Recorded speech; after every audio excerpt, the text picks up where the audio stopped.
Just when the royal family seemed weighed down by grief and duty, a single announcement shattered the gloom but also raised unsettling questions. What is Kate Middleton hiding? The news came like a thunderclap over Buckingham Palace, echoing far beyond its walls. Kate Middleton, the Princess of Wales, was reportedly pregnant with her fourth child. At first glance, it should have been nothing but joy. Yet, behind the cheers and congratulations, whispers began weaving through the crowd. Because for many, this was not just unexpected, it was unthinkable. After all, it hadn't been long since Kate bravely revealed she was fighting cancer, her fragile health still the subject of public concern and private worry. Could she really endure another pregnancy so soon after such a devastating diagnosis? The timing, the secrecy, the quiet determination in her eyes when she made her first public appearance, everything about this revelation was cloaked in mystery. On social media, speculation flared like wildfire.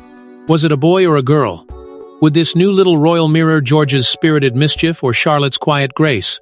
Some wondered if it would bring balance to their family, or if it was a desperate bid to distract from the shadows gathering around the monarchy. People pointed fingers at the timing, too. Why now, when King Charles's health was reportedly in steep decline?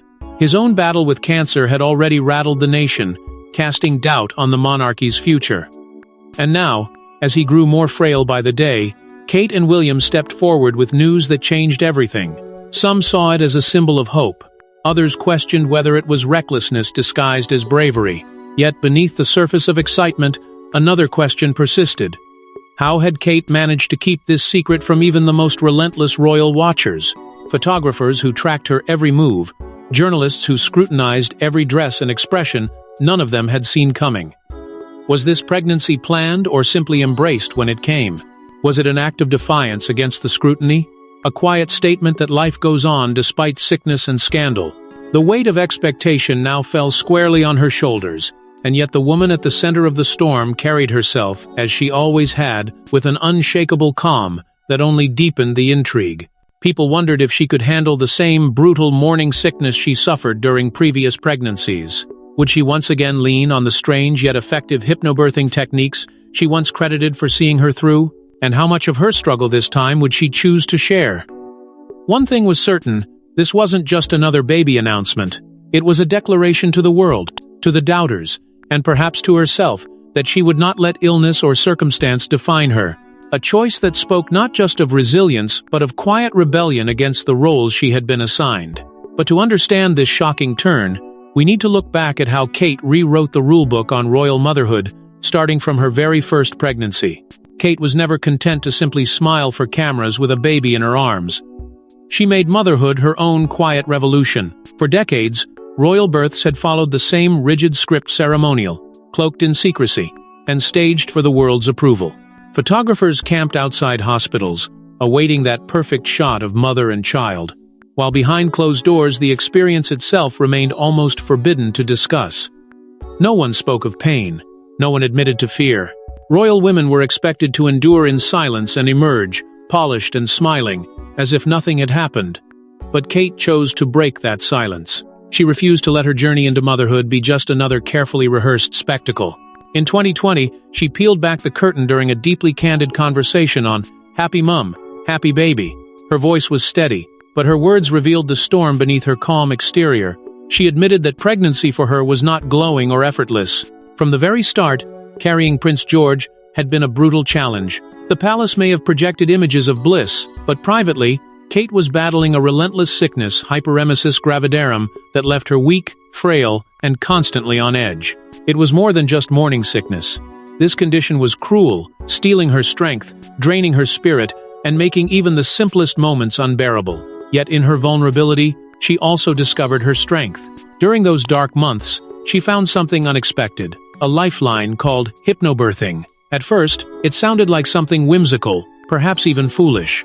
But as she learned, it was a quiet form of rebellion against the fear that had long haunted royal mothers. Hypnobirthing taught her to work with her body, not against it, to let her mind guide the pain rather than be consumed by it. And through it, she reclaimed control over what had once seemed an impossible ordeal. Kate spoke of this not with arrogance, but with conviction, because for her, childbirth became more than an obligation to the crown. It became an act of empowerment. Through practice and sheer determination, she turned a frightening experience into a profound, even beautiful, moment of connection. Not just with her child, but with herself. In a world where women were still expected to endure quietly, she made the radical choice to speak openly, and the public listened. Women across Britain and beyond saw in her story something familiar yet inspiring. The princess, with perfect posture and tailored dresses, revealed herself to be achingly human, her honesty dismantling decades of royal pretense. In her words, others found the courage to tell their own stories, and slowly, public expectations of royal women began to shift. Kate's quiet defiance, her willingness to admit that even princesses suffer and overcome, became a turning point, not just for the monarchy, but for every woman watching. But her journey into motherhood was only half the story. The other half was written by the man who stood by her, through it all. Behind every radiant princess is a man determined to shield her from the storm, but even he has his breaking points. Prince William has long worn the heavy weight of duty on his shoulders, but beneath the veneer of composure lies a father and husband who fights battles few ever see. When the world marvels at Kate's grace, it often overlooks the steady hand holding hers through every ordeal. From the very beginning of their journey into parenthood, William made it clear that his family would never be merely ceremonial. He took George's tiny hand on his first day of school, when Kate was too sick to stand. He stayed up through sleepless nights reading bedtime stories to calm Charlotte's fears. And even on his busiest days, he found time to care for the family's beloved, but demanding guinea pigs, a quiet symbol of his refusal to let royal life consume what mattered most. His parenting, deeply shaped by the memory of his mother, Princess Diana, broke from tradition. Where previous generations favored distance and formality, William brought tenderness and humanity into his home. He spoke openly about how Diana's compassion guided him, pushing him to be emotionally present for his children and instill in them the values she held dear. He didn't simply want them to carry the crown, he wanted them to carry kindness, too. And it showed in countless moments that slipped through the cracks of royal protocol. Like the carefree cricket match he attended with George, sharing pizza in the stands, both of them laughing like any ordinary father and son. Or the now famous beach photograph taken by Kate of him jumping joyfully with his children, his royal duties momentarily forgotten as he reveled in the simplicity of family. These weren't accidents, they were choices. Deliberate acts of rebellion against the cold image of monarchy. Yet this balancing act was never without cost. Even as he tried to protect his family from the relentless cameras and crushing expectations, duty never stopped knocking. There were speeches to give, ceremonies to attend, and decisions to make, all while his wife battled debilitating morning sickness and later, the terrifying uncertainty of cancer. Still, he refused to let the monarchy eclipse his most important role, being there for her and their children. Through every pregnancy, every hospital visit, every quiet night when Kate was too ill to speak, William stayed, sometimes silent, sometimes struggling himself, but always there. His quiet strength became their family's anchor. He stood firm against the glare of the world, demanding a degree of normalcy for his children that even he had been denied. It wasn't just about shielding them from paparazzi, it was about creating a safe, happy home, where love came first and titles second. And as their children grew, so did their family's emotional connection, even as private heartbreak loomed on the horizon. They may seem like any other children, but every giggle hides the weight of a crown waiting in the shadows. From the outside, George, Charlotte, and Louis appear to live a life many children could only dream of: palaces, pageantry, and endless attention. Yet for the three young heirs, every milestone they reach carries a quiet gravity, as though each birthday, each new skill, brings them closer to the roles they were born to bear. George, with his shy yet knowing smile, already seems to sense the future that awaits him. Charlotte, fierce and graceful, carries herself with the quiet confidence of a girl who refuses to be overlooked. And Louis, the smallest, bursts with boundless mischief, blissfully unaware that even his laughter is watched, recorded, and analyzed. Yet William and Kate, against all odds, have fought to preserve something precious within their family, a sense of normalcy. At the heart of their parenting lies a deliberate rebellion. To raise their children not as royal ornaments but as kind, empathetic human beings. They speak openly about feelings, ensuring mental health is a regular conversation at the dinner table. They teach their children that service and humility are not duties of the crown, but responsibilities of the heart. It is here that Diana's influence looms largest, her legacy of warmth and humanity woven into the fabric of their lives.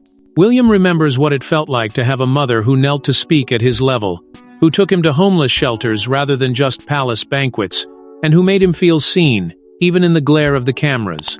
And so he replicates that for his own children, showing them not just the grandeur of royal life, but the quiet dignity of service. There are moments rare and fleeting when they allow the world to glimpse the joy within their walls. A day volunteering at the Big Help Out, with Louis laughing in the dirt alongside his father, or a photograph on the beach, the family caught mid-jump, suspended between the weight of the world and the innocence of childhood. These snapshots of happiness, however, are always counterbalanced by the reality of scrutiny. Every gesture is dissected. Every frown makes headlines. Even their smallest mistakes are magnified into national debate. Still, William and Kate shield them as best they can, creating boundaries that are often invisible to the public, but fiercely guarded behind closed doors. They know the day will come when George can no longer hide from destiny, when Charlotte's every move will be watched with the same intensity once reserved for her mother, and when even Louis will learn that his laughter echoes through history. But for now, they fight to give them these fragile years of peace, to let them be children for as long as the crown allows. But nothing could fully shield this young family when illness struck, testing their vows in the most profound way. What do you do when the woman the nation looks to for strength suddenly vanishes and you realize she's been fighting for her life? In March 2024, the world finally learned what had been quietly unfolding behind the walls of Windsor. Kate Middleton, the steadfast Princess of Wales, was battling cancer. The announcement, delivered in her own trembling words, silenced a nation that had spent months speculating, questioning, even accusing. For weeks, she had disappeared from public view, her absence a growing shadow over royal events and ceremonies. Rumors swirled about everything from a quiet rebellion to marital strife, but the truth was far more devastating than anyone imagined. As whispers turned into worry, William stood alone in the spotlight. With his father also waging his own private battle with an undisclosed cancer, the weight of the monarchy fell squarely on his shoulders. He kept his composure at every public appearance, never letting the pain show, but each smile carried a quiet ache. He became both caretaker and heir, shuttling between hospital corridors and palace balconies, holding together a crumbling image of stability.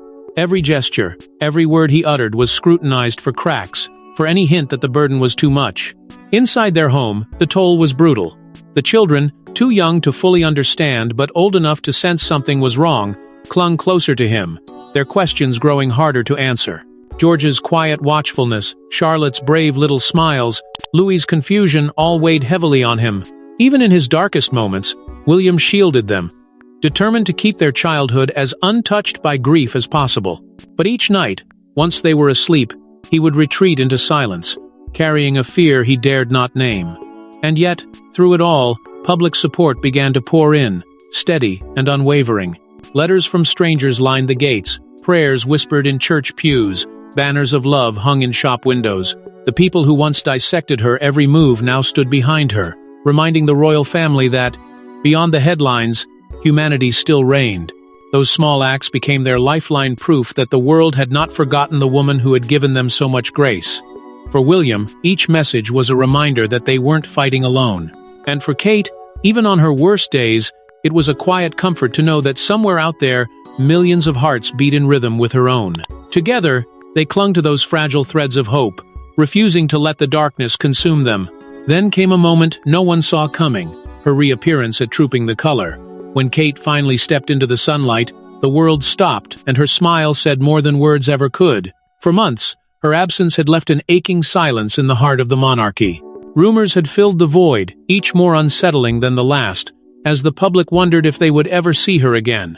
But on that summer day at Trooping the Color, all doubts were swept away in an instant. As she emerged, standing tall beside William and their children, the crowd erupted. Cheers rose, mingled with tears, as strangers clasped hands and gasped at the sight of her. It was as if the entire nation had been holding its breath, and finally it could exhale. It wasn't just her presence that moved them. It was the quiet courage etched in her expression, the way her eyes sought out William's, as though drawing strength from him in that moment. He, in turn, glanced at her with something raw and unmistakable, a mixture of relief, pride, and love. That single exchange of glances spoke volumes, a silent testament to everything they had endured together. They didn't need words. The world understood. When the family moved to the balcony, it became more than just a ceremonial appearance. It became a statement of resilience, of unity, of defiance in the face of fear. The monarchy, so often criticized as cold and distant, revealed its human heart through her. In that instant, she wasn't simply a princess fulfilling her duty. She was a mother, a wife, a fighter who had clawed her way back to stand before them. And the crowd felt it. Experts and commentators scrambled to interpret her quiet strength. Body language analysts noted how she leaned slightly toward William, yet kept her shoulders squared, a subtle signal that she was leaning on him but standing on her own. Others pointed out the warmth in her smile, which deepened when the children joined them, creating a tableau of hope that momentarily silenced even the harshest critics. The public's reaction was visceral. Some wept openly, clutching one another. Others waved their flags with renewed vigor, chanting her name as though their faith had been restored. The sound of thousands of voices calling out in unison echoed through the streets and into the palace itself, a tidal wave of emotion that no one in attendance would soon forget. That single moment on the balcony accomplished what no speech or policy could. It reminded the nation why they believed in her and why they still believed in the monarchy. The image of her standing there, smiling through all she had endured, stitched together the frayed edges of a fractured family and gave people something to hold on to again. But behind that smile lay a family still grappling with fear, love, and the ever-present demands of duty. Even as the cameras clicked and the crowds cheered, their greatest triumph was that no one could see a bond forged in fire. Behind the flawless appearances and regal gestures, Kate and William clung to each other in ways the world could never fully understand. In the silence of their home, when the weight of expectation was gone and the children were asleep, they faced the storm together, sometimes with quiet determination, sometimes with nothing but raw fear and whispered reassurances. Kate's illness didn't just test her body, it tested their marriage, their resolve, their belief that love could stand unbroken under the harshest light. And yet, time and again, they chose each other. What many forget is how often they leaned not just on each other but on the quiet presence of her parents, Carol and Michael Middleton. They stood in the background, invisible to cameras, yet essential to holding the family together. Carol became a second mother to William in those months, shielding the children, comforting Kate, and offering William moments of clarity when his own world felt too heavy. Michael, ever steady, provided the kind of silence only fathers can, a reassuring calm without words, reminding them both that they were not fighting alone. In those long months, William made choices that spoke volumes. He began turning down engagements, carving out time no royal handbook would have allowed, refusing to let protocol override his duty to her.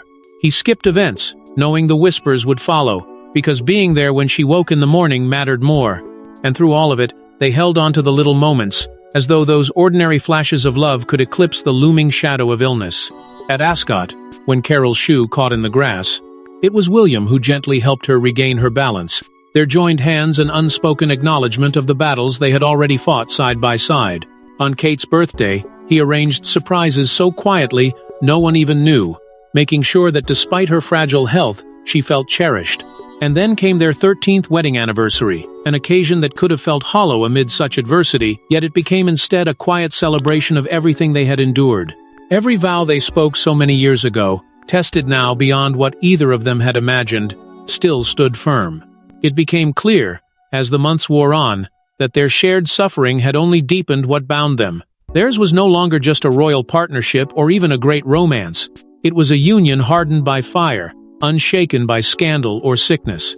And perhaps that is what makes their story resonate so profoundly. The understanding that beyond crowns and ceremony, they are simply two people who chose each other, again and again, no matter the cost. Yet as her health improved, Kate began to reclaim more than her strength. She reclaimed her place in the public eye. Each step back into the spotlight was a statement she may have been down, but she was never defeated. Kate's return to public life was not sudden, nor was it loud. It was deliberate, graceful, and infused with quiet defiance. After months of silence, months when the world whispered about her fragility and wondered if she would ever resume her role, she reappeared not just as the Princess of Wales, but as a woman who had wrestled her way back from the brink. Every appearance was a reminder that she had endured the unendurable and still stood tall. Her first moments back were carefully chosen, each one charged with symbolism. At Wimbledon, she arrived hand in hand with Charlotte, the young princess mirroring her mother's strength. The crowd erupted at the sight of her, a collective outpouring of relief and admiration. That day, her laughter echoed through center court, carrying with it the message that she would not let illness silence her joy. Then came the Festival of Remembrance, solemn yet proud, where she stood among veterans and dignitaries, her presence alone speaking volumes about resilience. Finally, the Christmas carol service at Westminster Abbey, where her voice joined the choir in harmony, resonating with warmth and hope. But it wasn't just her public appearances that left their mark. In private moments shared through heartfelt messages to her supporters, Kate opened her heart in a way that few royals ever dared. After completing chemotherapy, she thanked the nation for its kindness, revealing how their encouragement had carried her through her darkest days. She spoke not as a princess insulated from pain, but as a woman deeply aware of her own vulnerability and her own capacity to overcome it. Her words were candid yet measured, a reflection of the lessons she'd learned during her recovery. She began using her platform to speak openly about resilience, not as an abstract concept but as a lived reality. She acknowledged the fear, the uncertainty, and the moments of weakness, and then she showed how to rise above them. This honesty deepened the public's admiration for her. She was no longer just the smiling figure in photographs. She became a symbol of grace under fire, of quiet determination in the face of overwhelming odds. Even as she stepped back into her royal duties, Kate did so with a renewed focus on what mattered most: her children and her causes. She spent more time supporting mental health initiatives, using her story to connect with others who felt invisible in their struggles. At home, she seemed even more devoted to her children, their laughter a daily reminder of why she fought so hard to recover. For the public, her journey became more than just a royal drama. It became an inspiration. They saw in her not just a survivor, but a leader who wore her scars with dignity and turned them into strength. Her courage and grace redefined what it meant to serve, proving that even the most revered titles mean nothing without humanity behind them. And now, with news of baby number 4, she stands at the threshold of yet another chapter 1 that promises both joy and new challenges. In the midst of all the trials, she chose to embrace life once more, proving that love and family are the greatest crowns of all. The news that Kate Middleton is expecting her 4th child struck the nation like a bolt of light through gathering clouds. After months of watching her fight to regain her strength, the public now watched with a mixture of awe and anticipation as the story of the Princess of Wales turned yet another page. Across the country, conversations buzzed with speculation and excitement. Would it be a boy, carrying on the mischievous spirit of Louis and George? Or a girl, another bright star alongside Charlotte? Theories filled headlines and dinner tables alike. But beneath all the guessing lay something far more profound: a collective sense of hope. This pregnancy, unlike any before it, carried the weight of everything that came before the struggle of her illness, the raw vulnerability she had shown the world, the quiet resilience that had brought her back into the light. Memories of her previous battles with hyperemesis gravidarum lingered in the minds of royal watchers and family alike, and many wondered if she would face the same debilitating sickness again. Would she once more find solace in hypnobirthing? Would William, as always, stand by her, steady and watchful? The questions hung in the air, yet the very fact that she was here choosing to move forward, choosing life, became a kind of answer in itself. For Kate, this 4th child is more than just an addition to the family. It is a symbol of defiance against the fragility that threatened to define her. To welcome new life after walking so close to the edge of her own is to proclaim that nothing, not even sickness or scrutiny, can silence her. In this child, she and William have found a way to turn their pain into possibility, to remind themselves and everyone watching that every ending holds the seed of a new beginning. Still, whispers of doubt follow even this joyous revelation. How will they manage as the future king and queen with 4 children to raise? How can they balance duty to a nation with the responsibilities of family? But those who know them best see in their quiet moments that they are prepared not because the task is easy, but because it is worth everything. With this new chapter, Kate brings to her family and the monarchy a renewed strength, a hope that feels more personal, more human, than any ceremony or crown could ever convey. Her choice to expand their family despite everything, despite fear, despite hardship, speaks to the heart of why people still believe in them. Through heartache, through joy, through quiet moments of grace, Kate and William have shown the world what it truly means to lead with love. And as they prepare to welcome their newest little royal, the story of their family reminds us all. Even under the weight of a crown, it's the smallest hands that hold the most power. Thanks for watching. Don't forget to like and subscribe, and we will see you in the next one.